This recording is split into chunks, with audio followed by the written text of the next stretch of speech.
Hello everyone, I'm Adita Daphne and today we are going to talk about one of the most powerful moments in India's freedom struggle. And I am Fatima Suhaina. We are talking about the Quit India movement, a movement that shook the entire British Empire. So let's begin. Are you ready? Absolutely. Let me start with a simple question. When did the Quit India movement begin? It began on August 9, 1942. That is why it is also called the August movement. And who gave the call for this movement? It was Mahatma Gandhi. He addressed the All India Congress Committee in Bombay and gave a famous slogan, "Do or die." Do or die? That sounds so powerful.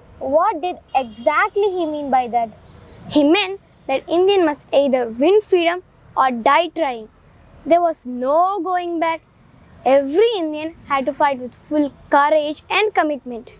Now, why did Gandhi and the Congress leaders decided the need to launch this movement specifically in 1942? Because World War II was going on. Britain was already weak and struggling. Gandhi felt that this was the right moment to demand British leave India immediately. The Cripps mission had also failed, which made Indians even more determined. Good point. So what happened after Gandhi gave the call? The British government acted very fast. They arrested Gandhi, Nehru and almost the top Congress leader the very next morning on August 9th itself. So the leaders were arrested. Did the movement stop then? Not at all. That is what makes the movement so special. Even after leaders were arrested, ordinary Indians, farmers, students, workers, women, everyone came out and continued the fight. The movement spread across the entire country. That shows how strong the spirit of people was. Were there any places where the movement was very strong? Yes, places like Satara, Midnapur and Balia saw such strong resistance that people set up their own parallel government. That is called Azad Dastas, free brigades. Wow, so common people were running their own government. That is remarkable.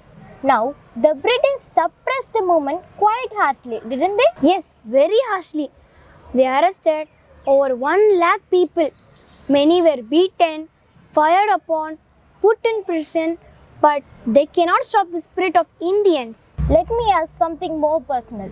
If you are a student in 1942, what would you think you would have done? Honestly, I think I would have been scared. But seeing around me, everyone fighting for freedom, I think I would have get some courage to join them. Students back then boycotted schools and colleges. I think I would have done the same. Such a brave thought. Students played a huge role, didn't they? Yes, young people were in front of many protests. They believed that free India was worth fighting for. So the movement eventually suppressed by 1944. Does it mean it failed? No, it did not fail. Even though British controlled it for a while, the movement made one thing very clear. Indians would no longer tolerate British rule. It planted the final seed of independence. Just in 3 years later, in 1947, India became free. So the Quit India movement was truly the beginning of end of British rule in India. Exactly. It proved that when nation stands together, no power in the world can stop it.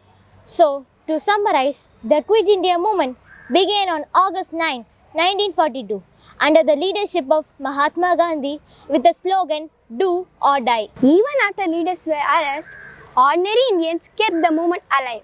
It united the entire nation and brought India closer to independence. The movement teaches us that courage, unity and determination can change history.